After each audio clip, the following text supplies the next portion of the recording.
네, 지난 16일 윤석열 대통령은 국민의힘 당선인들에게 거부권을 적극 활용해 협상력을 야당과 대등하게 끌어올리면 좋겠다라는 발언을 했습니다. 공교롭게 오늘 국무회의에서 최혜병 특검법에 대해 거부권 행사를 기정사실화하고 있습니다. 대통령실의 수사 무마 의혹과 그 끝에 대통령의 그림자가 아른거리는데 잘못을 덮어달라는 협상력을 높이기 위해서 거부권을 행사하는 것인지 모르겠습니다. 너무나 노골적이고 너무나 사적인 요구가 아닙니까? 진실을 가리는데 협상은 없습니다. 최혜병 사건은 진실이 하나입니다.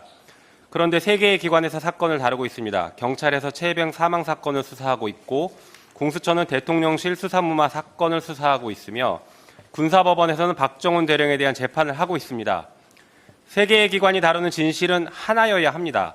게다가 대통령실의 수사 외압이라는 초유의 사건이 발생했기 때문에 세 개의 기관에 다시 외압이 가해질 수 있고, 그중 어느 한 기관이라도 외압에 굴복하면 결론의 모순이 발생할 수 있습니다. 특히 경찰에서 수사하고 있는 사건은 곧 검찰로 넘어갈 것인데 또다시 검찰 인사로 외압을 행사할 가능성이 있습니다. 그래서 특검이 필요한 것입니다. 최근 한 여론조사에 따르면 대통령이 최혜병 특검법에 거부권을 행사할 경우 윤 대통령 탄핵 필요성에 대해서 ARS 응답자 중 62.1%가 탄핵이 필요하다라고 답을 했습니다.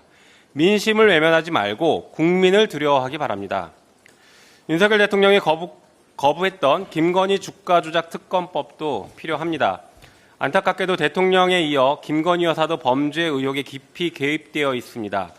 철저한 수사와 죄가 있다면 그에 따른 법의 심판을 받아야 함에도 불구하고 아직까지 출석 요구조차 제대로 진행하지 못하고 있습니다. 게다가 대통령은 김건희 여사에 대한 수사가 임박하자 수사를 담당하던 서울중앙지검장과 지휘라인을 교체해버렸습니다. 그러자 검찰은 지난 5월 16일 도이치모터스 주가조작 사건 1심에서 무죄 판결을 받았던 전주에게 주가조작 방조 혐의를 추가하는 공소장 변경 신청을 했습니다. 유사하게 전주 의혹을 받고 있는 김건희 여사 역시 적어도 방조죄가 성립할 가능성이 있다는 것을 판결을 통해서 확인할 수 있게 될 것으로 보입니다. 반면 가벼운 방조죄로 봐주기 수사를 하는 것은 아닌지 이에 대한 의심도 커지고 있습니다.